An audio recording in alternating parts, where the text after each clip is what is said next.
اللہ اکبر اللہ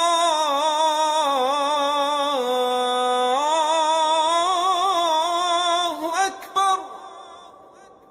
سیدنا خالد رضی اللہ تعالی عنہ فرماتے ہیں، جب اللہ تعالیٰ نے میرے ساتھ بھلائی کا ارادہ فرمایا تو اللہ تعالیٰ نے میرے دل میں اسلام لانے کا جذبہ پیدا فرما دیا اور ہدایت کا راستہ میرے سامنے کھولا گیا، اور میں نے اپنے دل میں کہا کہ محمد کے خلاف تمام لڑائیوں میں شریک ہوا ہوں، لیکن ہر لڑائی سے واپسی پر مجھے یہ خیال آتا تھا کہ میں یہ ساری بھاگ دوڑ بے فائدہ کر رہا ہوں، یقیناً محمد غالب ہو کر رہیں گے۔ جب رسول اللہ صلی اللہ علیہ وسلم حدیبیہ کے لیے روانہ ہوئے تو میں اپنے ساتھیوں کو لے کر اصفان کے مقام پر پہنچا۔ میرے سامنے رسول اللہ اور ان کے اصحاب تھے۔ آپ صلی اللہ علیہ وسلم اپنے صحابہ کرام کو نماز ظہر پڑھانے لگے۔ ہم نے سوچا کہ ہم نماز کی حالت میں ہی ان پر حملہ کر دیتے ہیں، لیکن ہم سے یہ فیصلہ نہ ہوا، اور ہمارے اس ارادے کا اللہ تعالیٰ نے رسول اللہ صلی اللہ علیہ وسلم کو بتا دیا۔ اسی وجہ سے آپ صلی اللہ علیہ وسلم نے نماز عصر کو صلاۃ الخوف میں تبدیل کیا۔ میں نے اپنے دل میں کہا کہ اس آدمی کی حفاظت کا مستقل غیبی انتظام ہے۔ آپ صلی اللہ علیہ وسلم ہم سے ایک طرف ہو گئے اور ہمارے گھوڑوں کا راستہ چھوڑ کر دائیں طرف چلے گئے۔ جب آپ صلی اللہ علیہ وسلم نے حدیبیہ میں قریش والوں سے صلح کر لی اور قریش والوں نے اپنی جان بچائی تو میں نے اپنے دل میں کہا اب کون سی چیز باقی رہ گئی ہے، اب میں کہاں جاؤں؟ نجاشی کے پاس جاؤں؟ نجاشی نے تو حضور صلی اللہ علیہ وسلم کی اتباع کا اعلان کر رکھا ہے، اور محمد صلی اللہ علیہ وسلم کے اصحاب وہاں امن سے زندگی بسر کر رہے ہیں۔ کیا میں شام جاؤں تو مجھے اپنا دین چھوڑ کر یہودی یا عیسائی ہونا پڑے گا اور عجم میں رہنا پڑے گا، یا اپنے وطن میں اپنے لوگوں کے ساتھ رہتا ہوں؟ میں ابھی یہی سوچ رہا تھا کہ رسول اللہ صلی اللہ علیہ وسلم نے عمرے کا ارادہ فرمایا۔ آپ صلی اللہ علیہ وسلم مدینہ سے مکہ تشریف لائے اور میں مکہ سے غائب ہو گیا۔ جب آپ صلی اللہ علیہ وسلم مکہ آئے تو میں مکہ میں نہیں تھا، اور میرے بھائی ولید بن ولید نے رسول اللہ صلی اللہ علیہ وسلم کے ساتھ عمرہ ادا کیا۔ انہوں نے مجھے بہت تلاش کیا لیکن مجھے نہ پایا۔ انہوں نے مجھے ایک خط لکھا جس کا مضمون یہ تھا، بسم اللہ الرحمن الرحیم، اما بعد، ابھی تک اسلام لانے کی تمہاری رائے نہیں بنی، اس سے زیادہ عجیب بات میں نے کوئی نہیں دیکھی، حالانکہ تم بڑے عقل مند ہو، اسلام جیسے مذہب سے بھی کوئی ناواقف رہ سکتا ہے؟ رسول اللہ صلی اللہ علیہ وسلم نے مجھ سے تمہارے بارے میں پوچھا تھا کہ خالد کہاں ہیں؟ میں نے رسول اللہ صلی اللہ علیہ وسلم سے کہا کہ اللہ تعالیٰ انہیں ضرور لے آئیں گے۔ آپ صلی اللہ علیہ وسلم نے فرمایا، خالد جیسا آدمی ابھی تک اسلام سے ناواقف ہے، اگر وہ ساری قوت اور محنت مسلمانوں کے ساتھ لگا دیتے تو ان کے لیے زیادہ بہتر تھا، اور ہم ان کو دوسروں سے آگے رکھتے۔ اے میرے بھائی، خیر کے بہت سے کام پہلے ہی تم سے رہ گئے ہیں، اب تو ان کی تلافی کر لو۔ سیدنا خالد فرماتے ہیں کہ جب مجھے اپنے بھائی کا خط ملا تو مجھے مدینہ جانے کا شوق پیدا ہوا اور اسلام کی طرف زیادہ متوجہ ہونے لگا، اور مجھے اس بات سے زیادہ خوشی ہوئی کہ رسول اللہ صلی اللہ علیہ وسلم نے میرے بارے میں پوچھا۔ جب میں نے رسول اللہ صلی اللہ علیہ وسلم کی خدمت میں حاضری کا پختہ ارادہ کیا تو میں نے سوچا کہ میں اپنے ساتھ کس کو لے جاؤں۔ اس سلسلے میں صفوان بن امیہ کے پاس گیا۔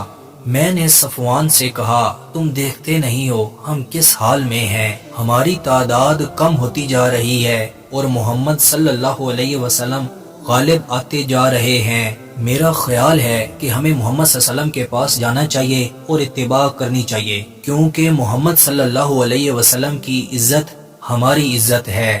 لیکن صفوان نے سختی سے انکار کر دیا اور کہا کہ میرے علاوہ کوئی بھی نہ بچا تو بھی میں ان کی اتباع ہرگز نہیں کروں گا۔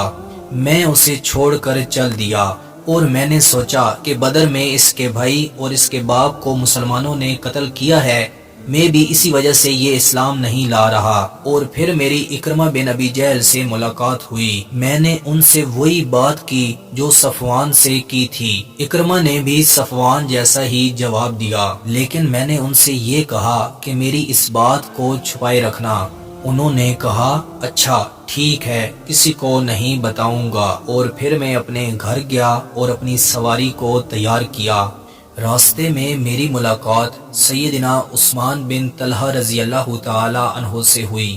میں نے کہا یہ میرا دوست ہے، میں اس سے بھی وہی بات کرتا ہوں، لیکن پھر مجھے خیال آیا کہ ان کے آباء و اجداد کو بھی مسلمانوں نے بدر میں قتل کیا ہوا ہے، تو ان سے ذکر کرنے کو مناسب نہ سمجھا۔ لیکن پھر میں نے سوچا کہ ذکر کرنے میں کیا حرج ہے۔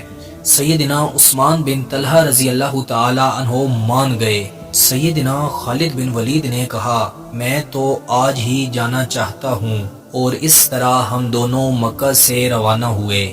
جب ہم بدر کے مقام پر پہنچے تو ہمیں عمر بن العاص ملے۔ انہوں نے کہا تم لوگوں کو خوش آمدید ہو۔ ہم نے کہا تمہیں بھی خوش آمدید ہو۔ انہوں نے ہم سے کہا کہاں جا رہے ہو؟ ہم نے کہا تم گھر سے کس ارادے سے چلے ہو؟ انہوں نے کہا آپ لوگ گھر سے کس ارادے سے چلے ہو؟ ہم نے کہا ہمارا ارادہ تو اسلام میں داخل ہونے کا ہے اور محمد صلی اللہ علیہ وسلم کی اتباع کا ہے۔ انہوں نے کہا میں بھی اسی وجہ سے آیا ہوں، اور اس طرح ہم تینوں مدینہ روانہ ہوئے۔ خالد، عثمان بن طلحہ اور عمر بن العاص مدینہ پہنچے اور حرہ کے مقام پر اپنی اپنی سواریاں بٹھا دیں۔ رسول اللہ صلی اللہ علیہ وسلم کو ہمارے آنے کی خبر ملی، جس سے آپ صلی اللہ علیہ وسلم بہت زیادہ خوش ہوئے۔ میں نے اپنے صاف ستھرے کپڑے پہنے اور رسول اللہ صلی اللہ علیہ وسلم کی جانب چل پڑا۔ راستے میں میرے بھائی مجھ سے ملے، انہوں نے مجھ سے کہا جلدی کرو، رسول اللہ صلی اللہ علیہ وسلم کو تمہاری خبر مل چکی ہے اور وہ تمہارے آنے سے خوش ہیں۔ اس وجہ سے ہم تیز تیز چلنے لگے۔ جب میں نے آپ صلی اللہ علیہ وسلم کو دور سے دیکھا تو آپ صلی اللہ علیہ وسلم مجھے دیکھ کر مسکراتے رہے، یہاں تک کہ میں آپ صلی اللہ علیہ وسلم کے قریب آیا اور میں نے یا نبی اللہ کہہ کر سلام کیا، اور رسول اللہ صلی اللہ علیہ وسلم نے سلام کا جواب دیا، اور پھر میں نے کلمہ شہادت پڑھا۔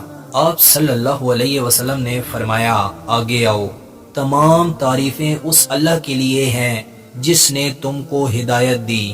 تمہاری عقل و سمجھ کو دیکھ کر مجھے یہی امید تھی کہ تمہیں خیر ہی ملے گی۔ میں نے کہا یا رسول اللہ، جن لڑائیوں میں آپ کے مقابلے میں حق کے خلاف لڑا ہوں، مجھے ان کا بہت خیال آ رہا ہے۔ آپ صلی اللہ علیہ وسلم میرے لیے اللہ تعالیٰ سے دعا کریں کہ اللہ تعالیٰ ان سب کو معاف کر دے۔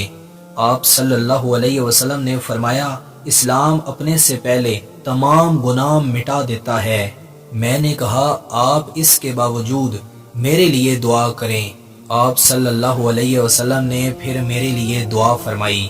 آپ صلی اللہ علیہ وسلم نے فرمایا اے اللہ، تیرے راستے سے روکنے کے لیے خالد بن ولید نے جتنی بھی کوشش اور محنت کی ہے اسے معاف فرما دے۔ سیدنا عثمان بن طلحہ اور سیدنا عمر بن عاص رضی اللہ تعالی عنہ بھی اسی روز مسلمان ہوئے۔ رسول اللہ صلی اللہ علیہ وسلم نے فرمایا آج مکہ نے اپنے جگر کے گوشے ہمارے حوالے کر دیے ہیں۔ اور اس کے بعد رسول اللہ صلی اللہ علیہ وسلم نے خالد بن ولید رضی اللہ تعالی عنہ کو ان گھروں میں سے ایک گھر دیا جو حارثہ بن نعمان رضی اللہ تعالی عنہ نے رسول اللہ صلی اللہ علیہ وسلم کو دیے تھے۔ اس سے پہلے ہم سیدنا عمر بن العاص، سیدنا عثمان بن طلحہ، سیدنا اکرمہ بن ابی جہل، سیدنا صفوان بن امیہ رضی اللہ تعالی عنہما کی لائف پہ الگ الگ ویڈیوز بنا چکے ہیں۔ وہ ویڈیوز آپ اسی چینل کی پلے لسٹ صحابہ سیریز سے دیکھ سکتے ہیں۔ میں امید کرتا ہوں کہ آپ کو یہ ویڈیو پسند آئی ہوگی۔ مزید ایسی ویڈیو دیکھنے کے لیے ہمارے چینل کا وزٹ کریں، دوستوں کے ساتھ شیئر کریں۔ ملتے ہیں انشاءاللہ اگلی ویڈیو میں۔ السلام علیکم۔